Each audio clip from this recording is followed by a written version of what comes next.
What is deconstruction? I was in a completely Christian context when I was deconstructing. I didn't just deconstruct, I deconverted. Why are so many people deconstructing today? Well, our guest today is a friend of mine. From sunshiny Southern California is John Marriott. We co-wrote a book together called Set Adrift.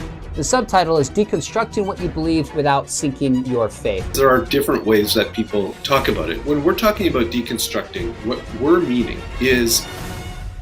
John, essentially, this is the book that I wish somebody had given to me about 25 years ago when I was going through a period of questioning, deconstruction, trying to figure out what I believed and why I believed it.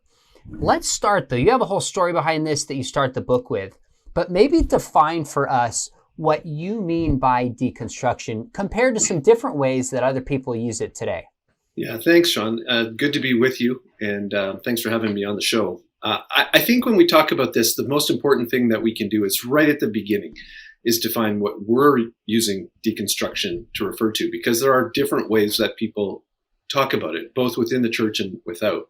Mm-hmm. When we're talking about deconstructing, what we're meaning is a Christian young person, or maybe not even a young person, just anyone who's gotten to the place where they look at their faith, they step out of it critically and look back on it and say, you know, I've been handed this version of Christianity, but I know that there are others out there.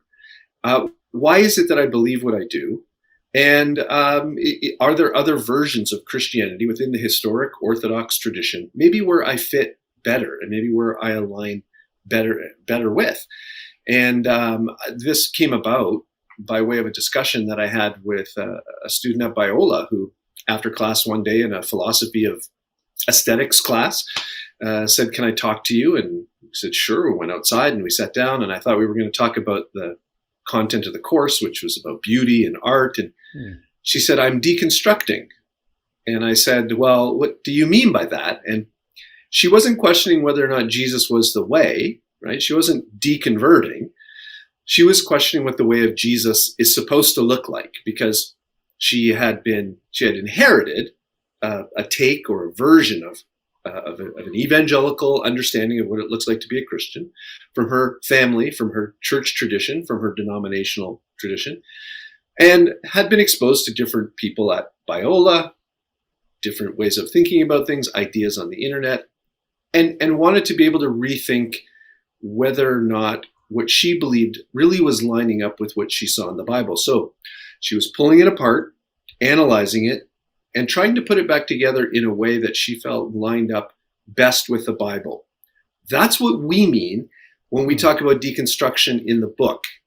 Now, we know that there are other ways of using the term, right? There's the really abstract, philosophical Jacques Derrida meaning of the term, which we won't even really get into. Right. But he's kind of like the fountainhead of where the term comes from. Then there is another segment out there. When I say out there, I mean mostly online, where there will be people who will say, "Hey, I'm deconstructing." And it's not because I think I want to follow the way of Jesus more closely, but I'm not even sure whether I think the way of Jesus is worth following at all. And I'm going to pull it apart and put it back together. But it's not going to be so that I can follow Jesus more closely, but it's going to be so that I can be more authentic in who I am. That's the kind of deconstruction that we're not a big fan of in the book. But we are a fan of people rethinking their faith well so that they can walk the way of Jesus in a more genuine and healthy way. So that's super helpful. And we're going to look at 9 reasons why people deconstruct in the way that you and I are using the term. But before we jump in, what we're not saying is everybody who's rethinking and analyzing their beliefs has all 9 of these present. It might be 1, it might be 2, it might be 5. And people will deconstruct for different reasons, but these are some of the most common, just not excuses, but reasons that people will give that kind of motivate them to do so. And I also want to let our viewers know that you've written, I think, 5 other books on either deconversion and deconstruction, and for about 7 years have done a lot of the academic work behind this. So you have stories, but there's a lot of data behind this as well, which is one of the big reasons I wanted to write this with you. It's not just a little story here and there. There's data behind it. So let's jump into these 9 and just kind of unpack them together. And this first one, they're not really in any particular order, like one is more important than 9. But the first one is need for certainty. And John, I want you to unpack this, but I see this a lot, all the time, whether it's people who have deconstructed to the point of deconversion, some people who have deconstructed to the point of a kind of progressive Christianity that concerns me and I would argue is outside the fold, but also many people who are just rethinking their beliefs and somehow we're given the impression that to know anything about God is to have certainty. So the idea that it's okay to believe and have doubt is a foreign one for this person. So in your experience in data, how does the need for certainty play into people deconstructing their beliefs? Yeah, I think that it plays a significant role. Just speaking from my own experience, I grew up and was filled with a lot of questions and a lot of doubts, mostly that were just generated from my own insecurities. And when I would come across somebody who had a different view or a different way of thinking, or maybe the Jehovah's Witnesses came to my door and told me what they believed, I would really wrestle with that. And I was desperately seeking a sense of certainty so I could know that I know whatever it is that I know. And what I think is really unfortunate about that is not only is it an unbiblical approach, but it's just really an impossible approach to ever satisfy. It's a standard that's so high that if you think about it for very long, you'll realize that there's almost nothing that you can have philosophical certainty about. You can have psychological certainty, by which I mean you're really confident that it's true.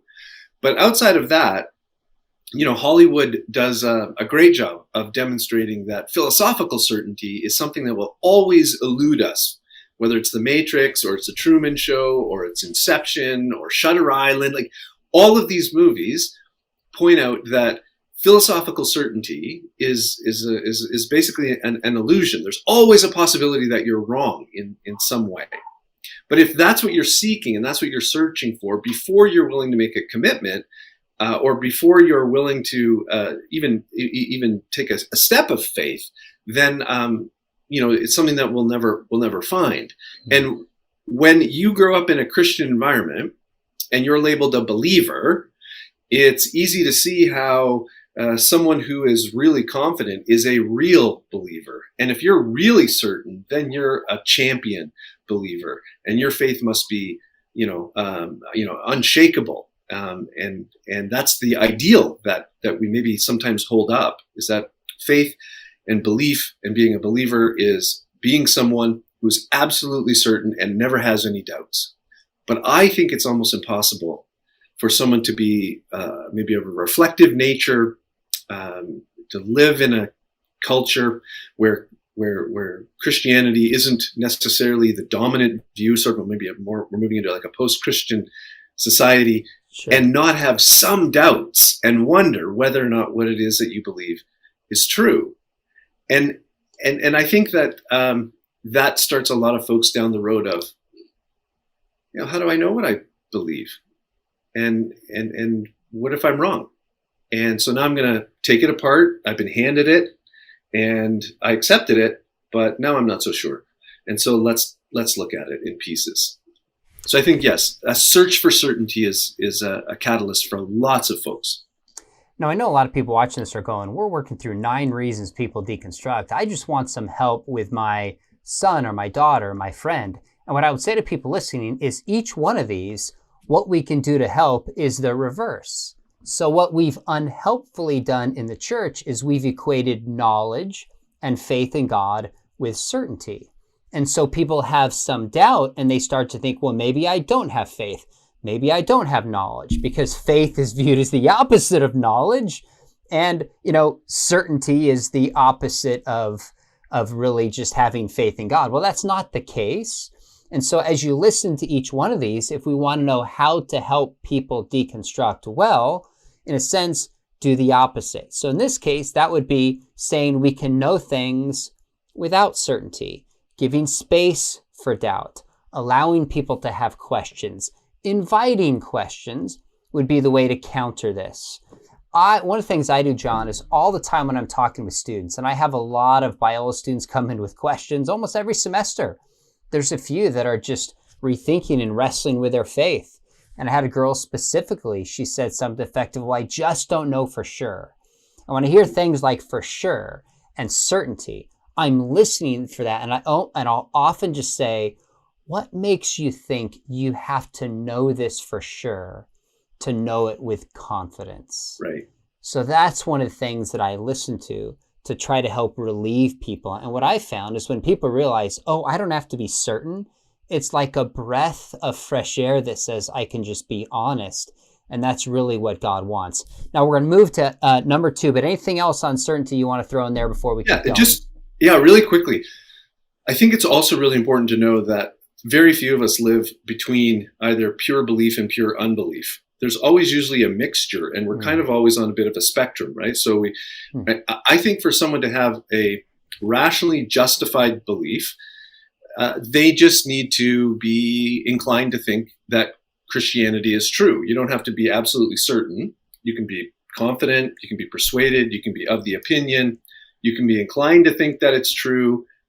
You can have no opinion whatsoever. And then once you drop below that, inclined not to think that it's true, persuaded that it's not true, of the opinion it's not true.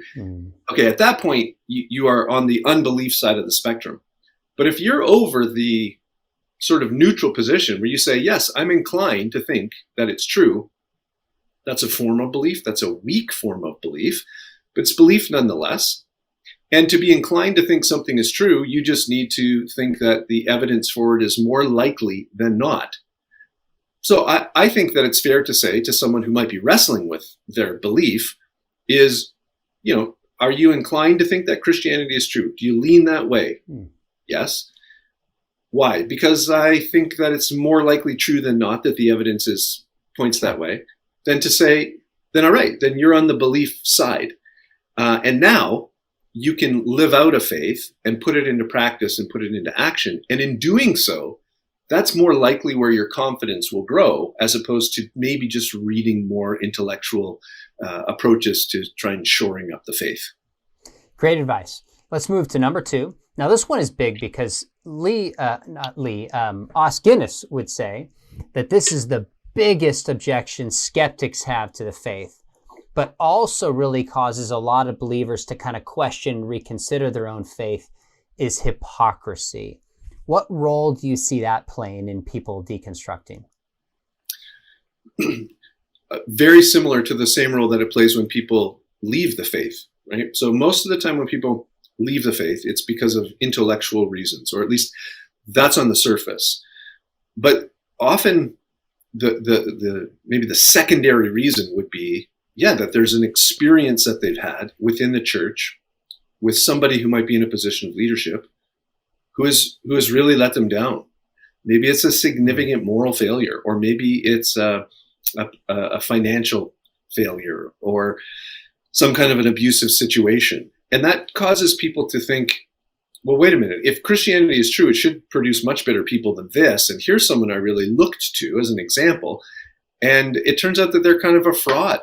And so that leads me to think that maybe it's not true. Or in the case of deconstruction, this was the person who I kind of learned the faith at their feet. They were the mentor that I had, or someone who discipled me. They were the director of the Bible camp, or my youth leader, or my pastor. And it doesn't seem like it really, whatever this version is, really wasn't working for them.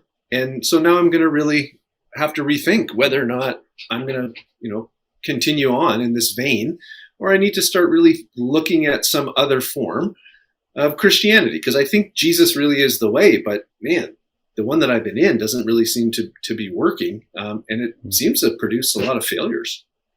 Seems to me each of these that we're looking at, whether it's need for certainty or hypocrisy, can cause somebody to say, I still want to follow Jesus, and deconstruct in the sense of building up their faith, or chuck the faith. These can really be impetuses to both of these. So it's important for people to see that, which is why when somebody says, I have questions, I have doubts, I'm deconstructing, the first question is, what do you mean by that? Where are you at with your faith?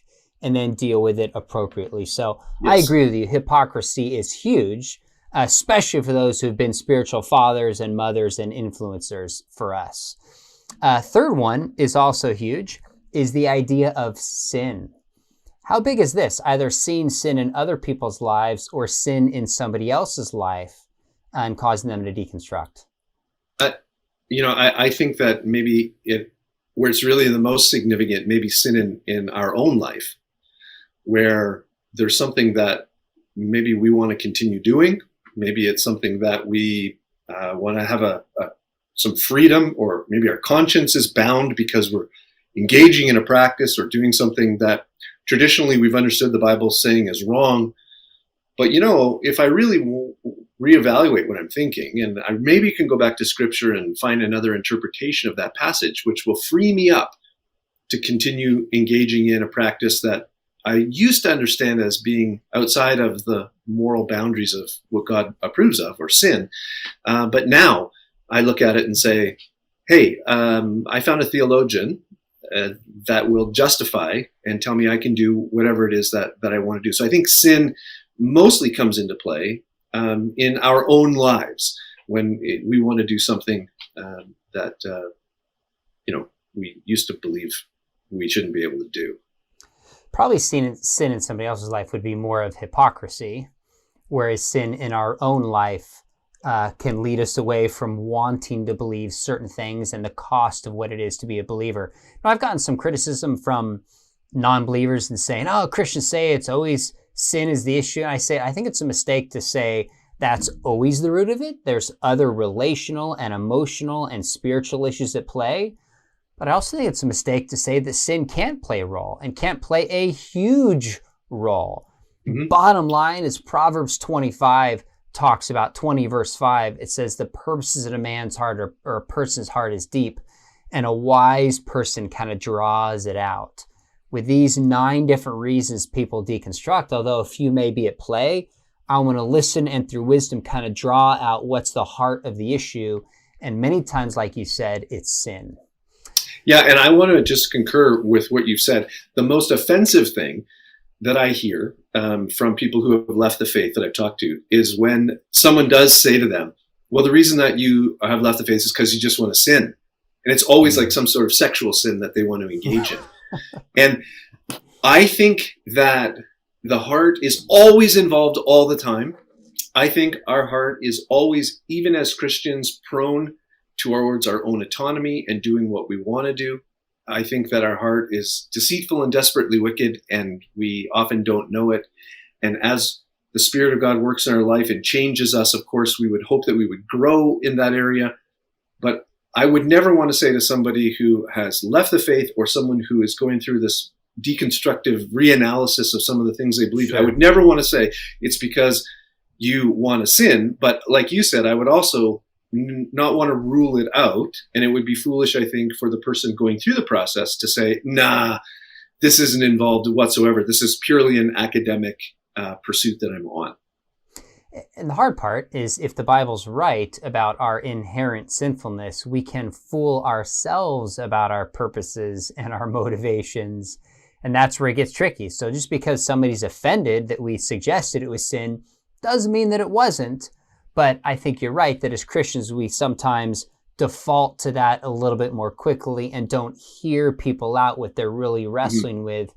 That's unfortunate as well. And I'm capable, and certainly you and I are capable of doing the exact same thing, right? We come to the Bible and find things there that we might not like. It goes against our grain, and we might say, well, I don't really think it means that. And someone else might be saying, yeah, but you know what? I kind of think that you're coming to this conclusion more because you want to, more than because you're dealing honestly with the text, right? I mean, I see this I don't want to throw my kids under the bus, but if you're a parent, you know what we're talking about. Like, totally. You can say to your children, hey, why did you do that? You did this because, and my kids will say, I didn't do it because of that. I say, oh, I know that is exactly why you were doing what you did. And they'll say, no, honestly, 100%. I wasn't doing it for that reason, but I can see what's going on. And they can't. No. And so I think that, I think it's a big disclaimer that we're trying to make here in saying, hey, this is something we all need to be on guard for. Fair enough. Let's move to number 4. And as apologists, this is one we think about and talk about a lot, is unanswered questions. Give your thoughts on that.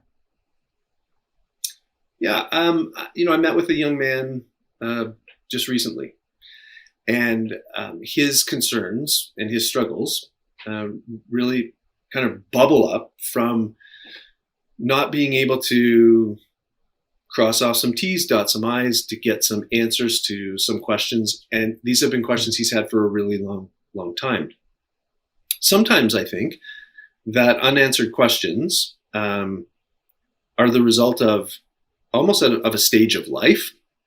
And if you can push through and endure through a stage of life, you get to a place a little bit, as you get a little bit older, and you can look back on some of those same questions and you can say, that really bothered me back then. It doesn't seem to bother me as much now. So it is helpful, I think, to know that there's a span of time, probably late teens, mid 20s, early 30s, when people will start to really peak and go through this questioning period where they'll have lots of unanswered questions.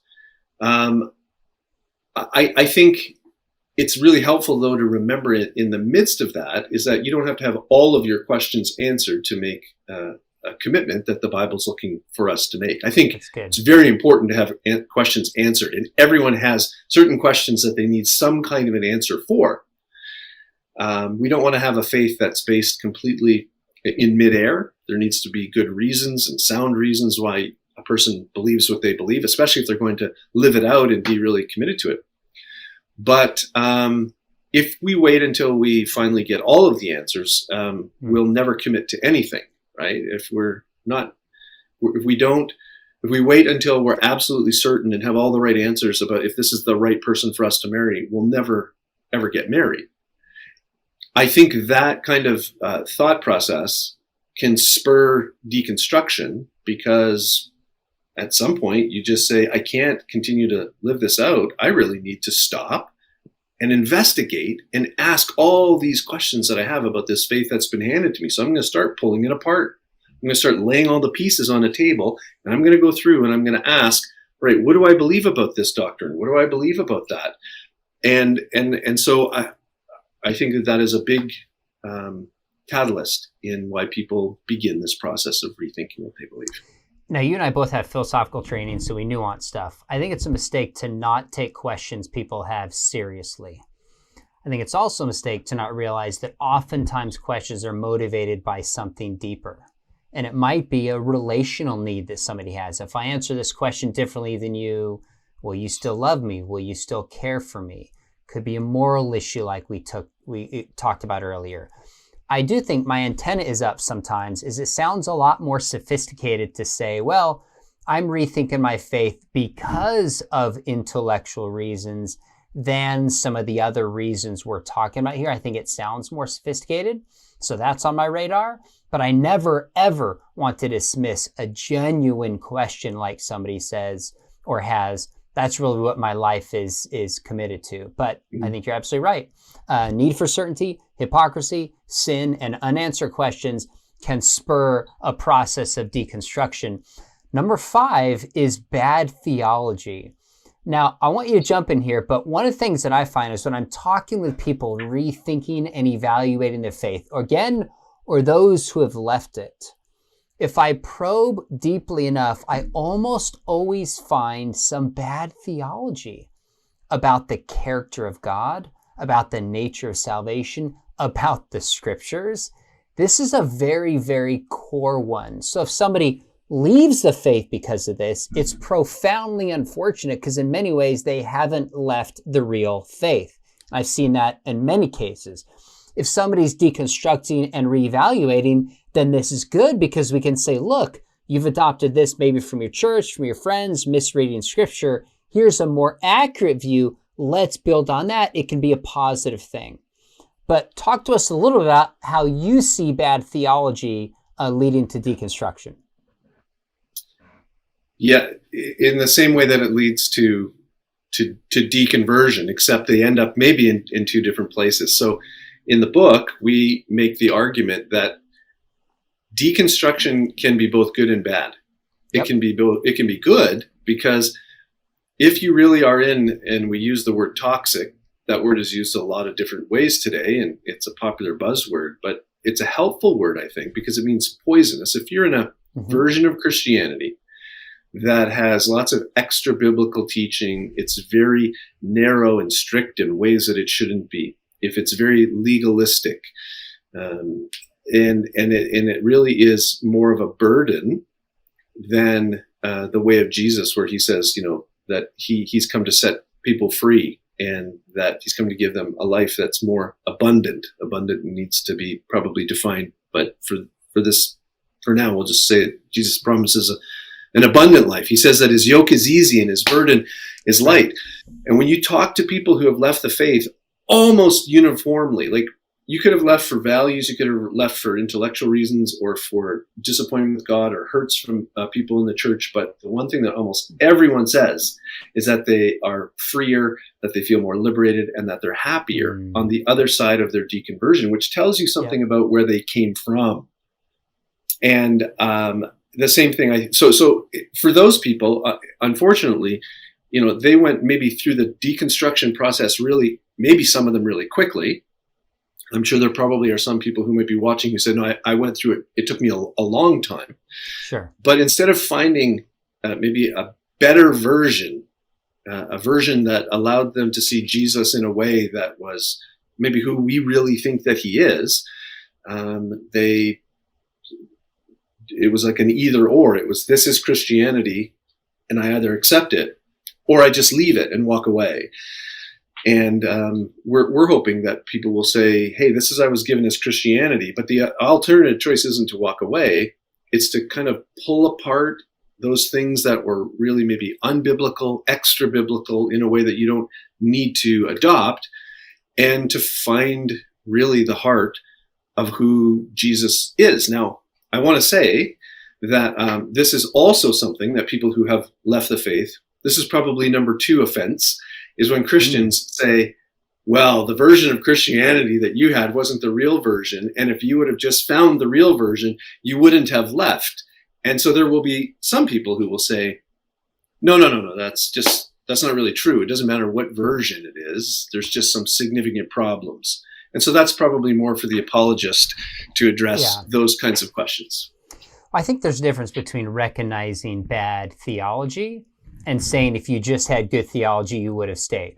Those are different points. I think there's some people, no matter what the theology was, they were leaving for different reasons. Yes. But I found for those who have left and deconverted, to just simply say, tell me about the gospel you used to believe in. Tell me about the character of God you used to believe in.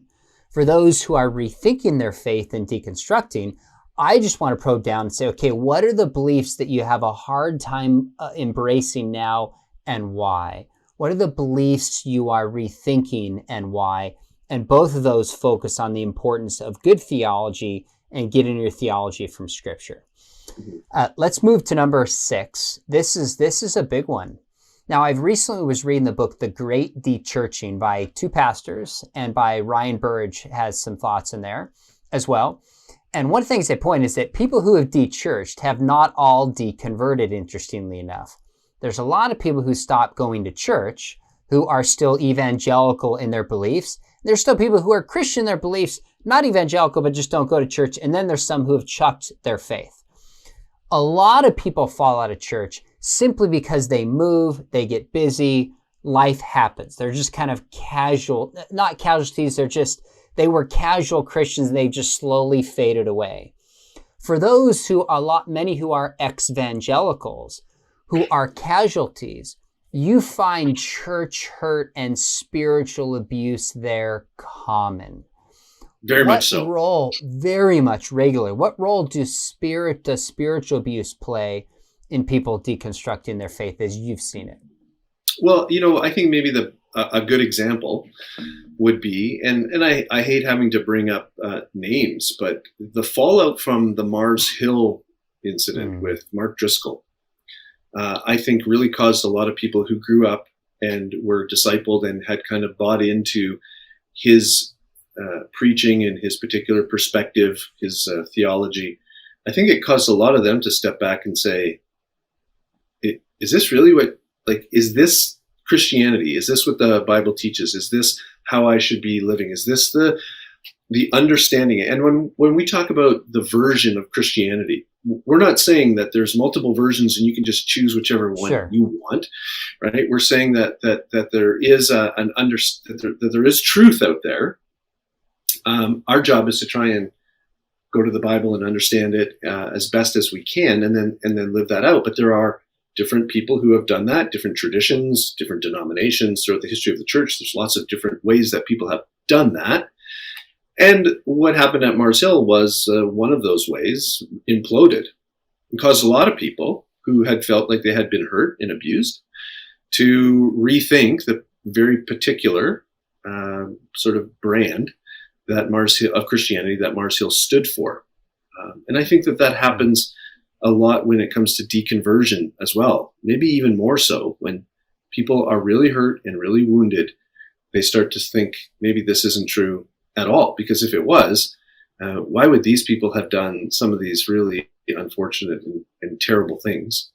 And so they leave the faith, or in the case of deconstruction, they rethink it because they think at the core that Jesus is really who he claimed to be, and they really want to follow him. But now they're kind of lost in a fog of everything I thought that I knew is now up in the air because of this experience that I've had with these people who were in church leadership. And now I got to really rethink, who is Jesus and what does he look like? I mean, I'll just leave it at that. No, that's great. I think some of these high-profile stories cause people to deconstruct and rethink their faith. I think as we probe down into it, in a lot of my conversations, there's also a lot of personal experiences people have where there's just church hurt and there's spiritual abuse that they maybe haven't shared with a lot of people, but hurts them and disillusions them and starts to make you wonder, what does it really mean to follow Jesus?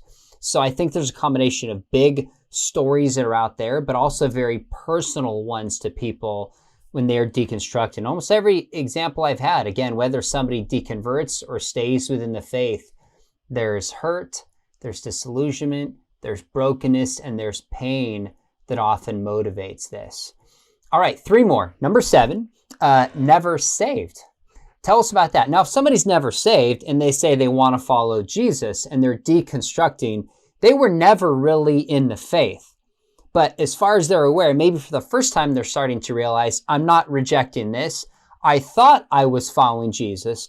So it's really the first time that they're in the faith and maybe they're just realizing that. So How would you frame this one? I've said before, I don't know if it was on your channel or not, but it sometimes seems to me like kids who grew up in a Christian home get saved at least twice, and many of them 3 times, by the time they're in their mid-20s. And I say that, of course, tongue-in-cheek. Theologically, you don't get saved 3 times. But what I mean by that is, I'll just give you my experience. I grew up in a home, my parents were Christians. I remember vividly, about 5 or 6 years old, praying with my mom in the living room of our home to become a follower of Jesus, my sins forgiven, and believe in Jesus. And so I grew up with a consciousness of God and who Jesus was. Around 14 years old, I went to a Bible camp, and I heard that God didn't have any grandchildren, and you can't get passed on your parents' faith, and you need to make your faith your own. And I rededicated my life to Jesus, right? I didn't get saved, but I did the rededication. Many of you who grew up in the 1980s and 90s, rededication was a really big deal. So rededicated my life. And then it was my own, right? But when I got to around like 22, 23, 24, at the end of Bible college, I said to myself, how do I even know this is true? Like I dedicated myself to following Jesus before I ever thought about whether or not it was true. And I gave Jesus my life, and I made him my North Star, and I wanted to be his disciple, and I went off and I studied the Bible. But now I'm wondering, why did I do that? And is there good reasons why I did that? And then the sort of that process of now investigating and thinking and almost on the back end, kind of reverse engineering kind of a foundation for, at least on an evidentiary intellectual foundation for what I believed. And so I was saved through all of that, I believe. I don't think I became a Christian in my 20s, but I had to go through that process of, in a way, deconstructing, like, why do I believe this? What What are the reasons behind it? And then on the backside of that, even asking, okay, I was handed this faith that I grew up in and that I lived with my whole life and had all these different views on the end times and women's roles and order of salvation and, young earth, old earth. And then I had to start thinking through that again as a person who was, intellectually responsible for my own views before God. So I think that that's kind of the case with a lot of people who, it's not that they were never saved, but it's kind of how I think you described them there at the beginning of the question. I do think about that sometimes because I think I genuinely had an experience of grace in college. Now, before then, I would have said that I was a Christian. Was I saved or not? I mean, only God knows that. But when you said people have 3 salvations, I probably had 3 a year, John. Camp, retreats, whatever it was. I had so many, but you're right in the way that you frame that. Now, we have 2 left. In some ways, we could have started with these. These are 2 of the ones we really unpack in our book that I think are 2 of the more timely ones today. There's always been hypocrisy. There's always been things like a need for certainty. There's always been sin. But these last 2 are kind of particular cultural kind of pressures that I think are one of the reasons why we have this phenomenon of deconstruction taking place today. And this is what we call a need for the authentic who I am. Explain that one for us. Right. So growing up in the 80s and the 90s, and I think this applies to just about everybody before that, we were all handed, from our parents or from someone, Christianity. Like, become a Christian, and here's what Christianity is. It was always a version, right? It was always an interpretation, but at least, Sure. What did we know? We didn't know any better. So we said, okay, I either take it or I don't. I believe it or I reject it. But today, the impulse that I think has been instilled in young people is not the option is take it or leave it.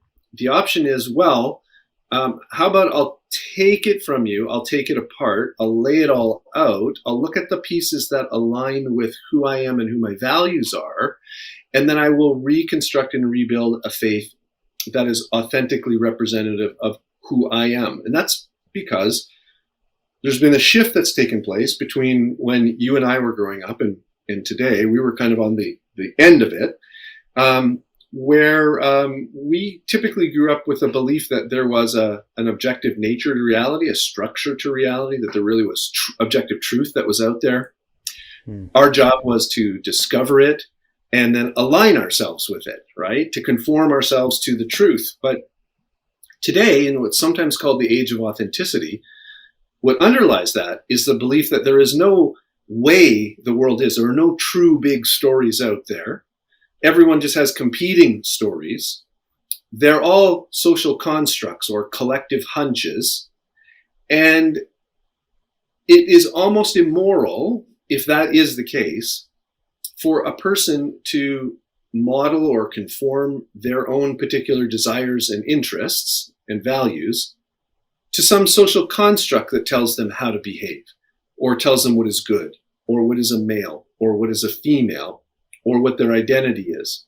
If there is no objective nature or structure to reality, metaphysically, like what is the essence of good, bad, then what I'm told is reality. It's just a group of people's agreement on it. Why should I have to conform myself to that? In fact, it would be wrong for me to do that. I'm not obligated to aligning myself with some social construct. All I have is the obligation to be who I really am, and who I really am is defined by my feelings, my emotions, sort of my psychological makeup. What's outside of me doesn't define any of that. I should be free to be who I am and who I want to be. And that's radically different than the world that we grew up in. And this is the script that every young person is being handed and told to live according to today. I mean, Burger King tells you, BK, have it your way, you rule. Moana, Turning Red, the High School Musical, all of them are about a hero's journey that is not overcoming something out there that is holding back a group of people from achieving and living the good life. And the hero goes and sacrifices themselves in order to help the community. It's now what is out there, the community, is suppressing who an individual really is inside. And the hero is themselves overcoming the expectations of others to be who they really are. Right? So young people live in this age of authenticity, and they're continually told that they need to be who they are, live according to their views and their values, which makes deconstruction almost a knee-jerk impulse reaction that young people, whether they even realize they're doing it or not, are being squeezed into this mold, and do it in the same way like that birds have the impulse and the instinct to fly south in the wintertime, whether they realize it or not. And so the need for authenticity is a huge motivator in deconstructing and reconstructing a faith. You could almost see this in the shift from Thor 1, classic story of the hero, to Thor 4, go find yourself, express yourself, you do you, live your truth. Now, you used a word like social imaginary. It's not like this generation people is being explicitly told to do this. It's more the air that we breathe, kind of the water that we swim in. And the term social imaginary kind of operates underneath the surface, and we're not directly aware of it unless somebody's super observant. It just feels like an impulse that we're all supposed to do. Yes. I am supposed to be me. I am supposed to live this out, and I'm not authentic if I don't. And we see it all over social media. It's all over advertising. It's all in our films. And so there's a generation of people inside the church and outside the church who feel like, I can't just accept this truth that is handed to me and follow it. That's inauthentic. I'm just falling into somebody else's mold. It's my job to discover and then live out my own truth. And then everybody is supposed to affirm this. Yes. That underlying feeling can either cause somebody to say, I'm not going to be bound by the Jesus tradition at all. I'm going to leave this and go find my own. Or I'm going to rethink the Jesus tradition and stay within it, but on my own terms. And that's the concerning part, right? So in the book, for our viewers, we're pro rethinking the faith, but the question is rethinking it and rebuilding it and putting it back together according to what? Because you're always going to be building it according to something. We're very concerned that it is going to be rebuilt according to one's own personal values, feelings, emotions, and that will be the criteria by which the reconstruction is done. And when that happens, then you don't really get Christianity in any historic or orthodox sense. What you end up getting is just an expression of modern moral sensibilities that doesn't reflect very much of historic Christianity at all. We want to say that if you're going to really rethink your faith, you need a criterion or a blueprint to rebuild it according to. Make that the authority of Scripture. Now, of course, you have to interpret Scripture, and you're going to do that with all kinds of influences, but to the best of our ability, as much as we possibly can, trying to, before God, being as sincere as possible to understand what His Word says, conform ourselves to that rather than making Christianity conform to whatever feels authentic to us. I actually think this might be the greatest contribution of our book, and I got to give you full credit. You wrote this section, is that when somebody is deconstructing their faith, what a lot of times we don't realize is the reasons and motivations behind why we are deconstructing our faith. And because this social imaginary, again, is the water we swim in, the air we breathe, a lot of young people don't even realize that that's what's motivating them. And in part what we do is say, if you'll take a step back, have you thought about where this idea comes from? Why do you feel this motivation? Is that a good motivation? Is that a biblical motivation? So in many ways, we're not coming along, people in this book, saying you should believe that and you should believe this. This is a book we're coming along kind of as a guide with somebody and saying, okay, is this a wise thought? Where does this come from? How do you navigate this? And for some people, that makes them very nervous. But I think for the honest seeker of truth, this is what I wish I had 25 years ago. Now, I had people in my life that guided me this way, John, and I know you did too, who would ask me questions, help me rethink kind of this journey that I was on, and help me align ultimately with Scripture. But separating what it means to be this authentic self that's pushed by our culture that might be driving this deconstruction process, that in itself can be one of these moments for young people to go, oh my goodness, I didn't even think about that. And it was just headed down this journey without giving it a second thought. Maybe I need to go back and relook at what is truth and what do the Scriptures say about this. So I think that's one of the biggest contributions that our book makes. One more on why people deconstruct, and it's culture. Now, how is this different from the need for authentic who I am? Because that is also a part of culture. What would be certain things in culture that might motivate somebody to deconstruct their beliefs? I tend to think that when it comes to many of the beliefs that we hold intellectually, that what is at the root of them is kind of maybe a moral position that we might have, or a feeling, a moral intuition about something, especially if it's a moral issue, maybe kind of a religious, political issue, any of those issues that really touch the deep core parts of who we are. If you were to ask me who the greatest soccer player in the history of Bulgaria is, I have no idea. You could lay out two objective cases about, between two competing soccer players, and I would be able to make a judgment, and there would be nothing involved that would ever impact me, affect me, change my life. I have no skin in the game. I know nothing about these things. So I'm not really influenced on a personal level by this. But I think that many of the things that relate to faith issues and being a follower of Jesus really do relate to who we are at our very core. They touch on all the existential and moral issues of life. And I think that almost all of those are really influenced and driven by what we feel at a gut level. We kind of draw conclusions really quickly about certain things, and then use our reason afterwards to come along and justify them. Now, that might not be the best way of doing it, and maybe we can try and put the brakes on that at some time and then become a little bit more analytical, but that's probably the way that the decision process goes oftentimes.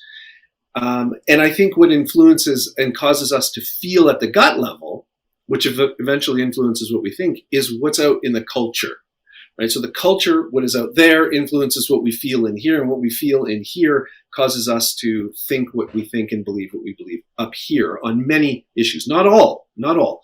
And that doesn't mean that we can't have intellectual discussions and try and persuade people's minds by using, evidence and argument.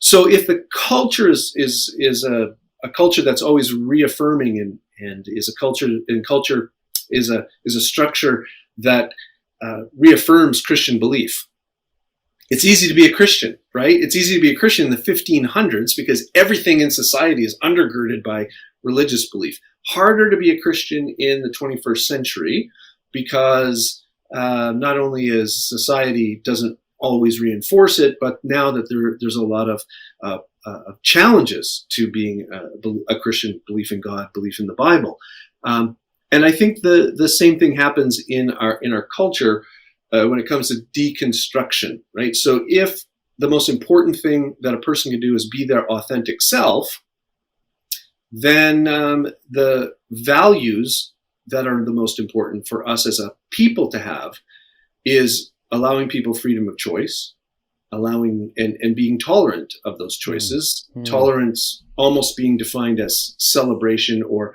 affirming or being an ally of. And the vices in culture are being intolerant, which means the opposite of being an ally or celebrating, even just speaking out or having thoughts that are opposed to what is what an individual person might want to do, or limiting anyone's freedom to do and be who they are and what they want to be. Now, unfortunately, this issue seems to be, I really wish this wasn't the issue, I guess is what I'm going to say. But I think if we were to pinpoint the cultural issue that causes most, especially young people, Gen Z, some millennials, to really start to deconstruct, it's because they feel deeply that there is a freedom that people should have, that there is a tolerance, that we shouldn't be able to say something is wrong. And when the church comes along with a particular sexual ethic that says marriage is between one man, one woman for life, and that's the only place where sexual fulfillment or expression can legitimately be exercised, in our culture, for young Christian people, it's very difficult. It's very difficult for me. I feel sort of bigoted right now, even saying that, because I'm squeezed into the mold of our world, because I, at some level, have imbibed the ideas that people should have freedom, and that if you say something against a particular identity or way of life, then you're a hater. And I think that one issue, the issue of sexuality, because of the culture squeezing us into its mold, causing us to think certain ways, generates a lot of momentum for young people to really say, is there a way I can be a Christian and at the same time affirm what's being said in my culture? And I think this goes one of two directions. Either somebody embraces a larger cultural narrative and rejects the biblical understanding of sexuality, or they begin to probe more deeply and understand what is God's design for sex. Why is that actually good? And why does real freedom come from following God's design for sexuality? So in many ways, I think you're right. This is the issue that comes up all the time. And I think so many people are deconstructing to the point of deconversion because we haven't taught what God's good design is. We haven't taught so many of these things. And this is laying bare our failure to really model and teach good theology in the church. Now, let's walk through these 9 really quickly. And I'm going to say what they are, give my quick response to it. And at the end, maybe sum up what you think. It doesn't have to be all 9. Just the best way we can respond to somebody like that girl, I think it was a young girl who said to you, Professor Marriott, I'm deconstructing. So if we say the need for certainty, one of the things we need to do better in the church is show that faith does not equal certainty. Knowledge does not equal knowing for sure. Giving space to doubt and question, and show, like you said, I believe this is true, even amidst questions. Second, when it comes to hypocrisy, showed that this actually fits within the Christian worldview. If we all have a sinful nature, we're going to fall short. And I think help people realize that the greatest critic of hypocrisy was the very person of Jesus, who called out hypocrisy wherever he saw it. Sin, in many ways, I can't stop somebody from sinning. But I've had many conversations with young people where I've realized that's the issue. I bring it to the forefront and just say, it sounds like your issue is one of pride or lust. That's keeping you from God. Let's talk about what that means moving forward. 4 unanswered questions. Let's provide answers to questions. 5, bad theology. If we realize that's what's going on, let's point back to Scripture and shows the importance of teaching good theology. Spiritual abuse, a lot of this one is just healing for people and recognizing the deep hurt that is there. Never saved, bringing to the surface, what does it actually mean to be saved and to know Jesus and to experience his grace? Need for the authentic who I am, helping people separate where this impulse comes from what it really means to be human and to be an authentic self. And last one, we talked about culturally, maybe let's separate some ideas that come from the culture from those that really come from Scripture. Now that's 9 points. Nobody's going to remember all 9 of those. But if I was going to sum it up, when somebody comes to me and says, Sean, I feel like I'm deconstructing, here's what I'm going to say. I'm going to say, tell me what you mean by deconstructing. Tell me when this started. And I'm going to listen. I'm going to lean in. I'm not going to freak out. I'm going to give them space. I'm going to thank them for inviting me into this journey and try to look at this as a longer term project rather than fixing it right on the spot. And as best I can get to the root of the issue. Again, Proverbs 20 says, the purposes in a person's heart are deep, and a person of wisdom draws it out. I want to get to the heart of it and then do my best to address and help this young person stay within the faith and come out with a more biblical, solid, lasting faith, God willing.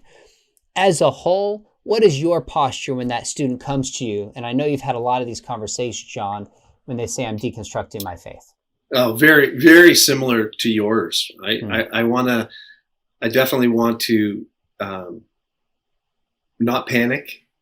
I want to listen. I want to ask questions that will help me understand, not questions that will put them on the defensive, not questions that say, well, how can you believe this? Or have you really looked into it? Or what have you been listening to? Or is there sin in your life? I want to ask questions that are along these lines. So what I'm hearing you say is, how long have you been feeling this way? How does it make you feel? Like, how do you feel in this process? Do you have people that you can talk to about this? Are you going through this alone? I think thanking is a really important thing to do, because this is someone who has been going through something that is at the core of their being, right? This could be a really existential crisis for them. And they've come to you and opened up a door into their heart and shared with you maybe, like something that's very deeply personal to them. And to recognize that and to thank them for inviting you into the journey, I think is really helpful.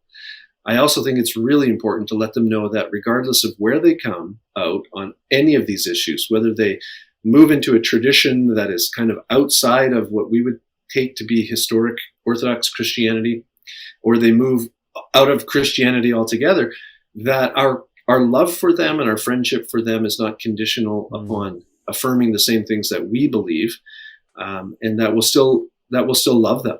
I think it's helpful to ask them, what do you mean by deconstruction? Is everything on the table?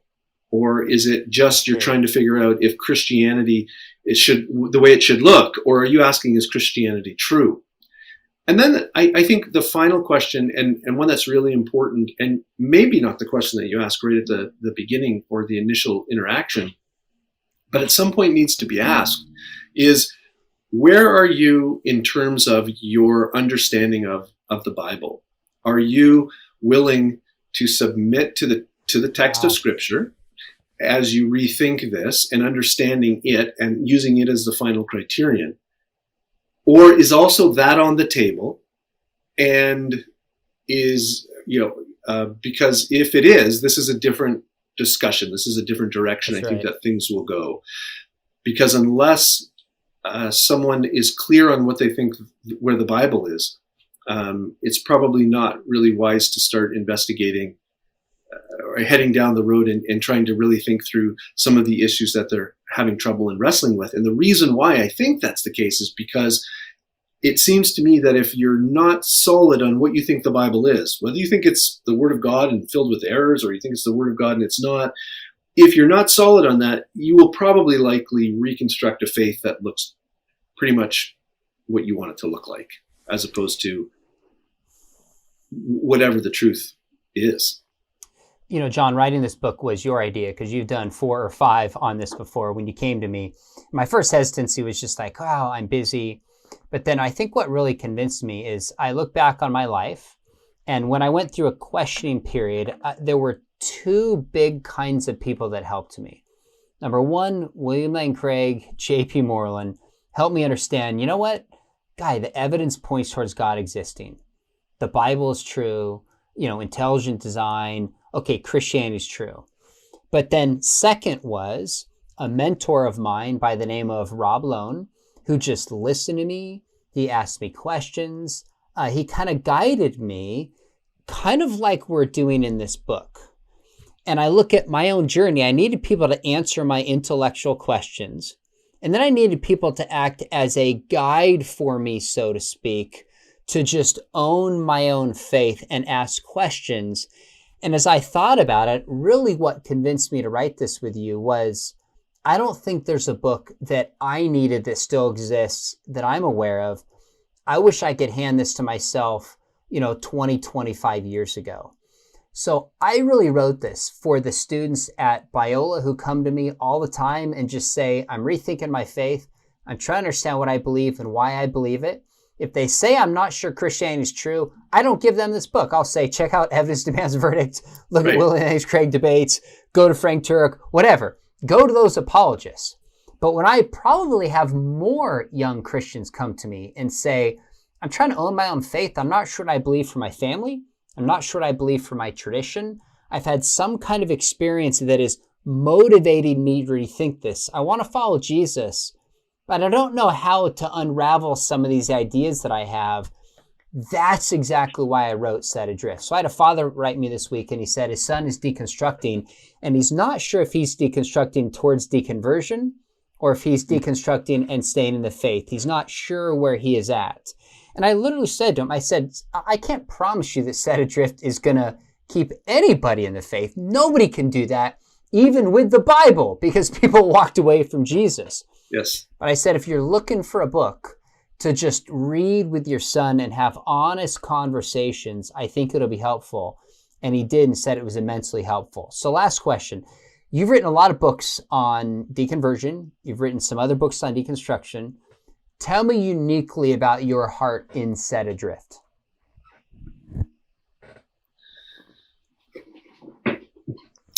So working at Biola and interacting with students, having an itinerant summer camp ministry, youth camp speaking ministry, I would hear over and over and over again questions from young people that I could tell were causing them to say, I want to be a follower of Jesus, but I'm not sure what that's supposed to look like anymore. I think that only ramped up over the last probably 7 or 8 years. And I was really concerned that what was going to happen was that there would be sort of this syncretistic or this combining of views from our culture and from historic Orthodox understanding of practices and beliefs. And that combination would really push young people to the very far edges of being within the boundaries of what has been understood as Christianity. I wanted them to be able to have something that they could read that they didn't feel like someone was telling them what to believe on every issue. Exactly. But something that they could read and say, here are the parameters that I need to stay within. Broad parameters. Historic creedal Christianity parameters. Here are some of the essentials. But within these broad parameters, there's lots of room to think, lots of room to wander around and investigate, so that before the Lord, you can say, Jesus, I'm following you to the best of my understanding according to your word. Because ultimately, at the end of the day, I stand and I fall before you. And so I'm going to take this seriously. I know that this is what it means to be within the broad parameters, but I'm a grown adult and I need to really think about this well. I wanted people to be able to think about it well, and when they reconstruct a faith that they, before the Lord, are willing to be able to identify with, it would still be within these parameters and not something on the outside because they have been pushed that way to adopt certain beliefs and practices by the culture that they live in. And so that's what was motivating me to write the book. I love it. Now, a lot of times we give books to young people. People want to give evidence that demands verdict because this is going to give them the facts and this is going to keep them in the faith. That feels good.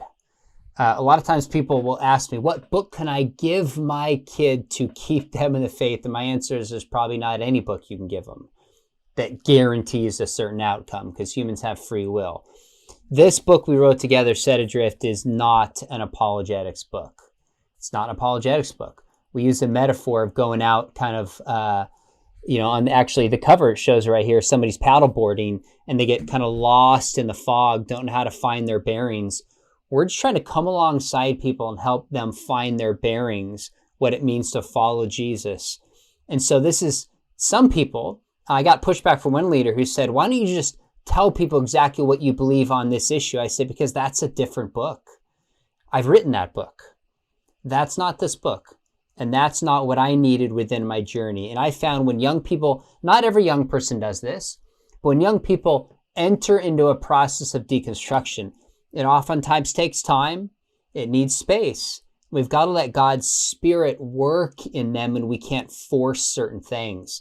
And I'm not saying God is uniquely working through this book, but the idea is to just give young people space to work through questions and guide them and trust God's Spirit. So, folks, if you enjoyed this, pick up Set Adrift. If you didn't enjoy this, pick up a copy of Set Adrift anyways. But John, just don't write it. But just don't write an Amazon review of it if you really didn't enjoy it. You know what? If you didn't enjoy it and it's an honest, fair review, I am totally fine with that. If you've got an axe to grind, that's not helpful. But if you read it and understand what the heart of the book is for and see things differently, write a review. But don't write a bad review just to write a bad review. Doesn't help anybody. You know, John, I wrote a book called Apologetics for New Generation. It was about how to do apologetics. And someone gave me 1 or 2 stars and like, this doesn't answer any of my questions. I'm like, that's not the purpose of this book. So this is a unique book that I think for the purposes we laid out here, folks will really enjoy. All right, John, thoroughly enjoyed this. We'll have you back on again. Folks, before you go away, make sure you hit subscribe. We've got a lot of other conversations we're going to have here on the topic of deconstruction, including folks like Tim Barnett and Elisa Childers, who have a great book coming out on the deconstruction of Christianity, and they see some things a little bit differently. We're going to flesh that out, find some common ground. Make sure you hit subscribe. And if you thought about studying apologetics, we would love to have you at Bio. We have the top-rated distance program in the country, maybe in the world. I don't know. That's probably overspeaking things. But there's information below. Would love to have you in class. Check that out. John, we'll do it again. Thanks, my friend. Thank you.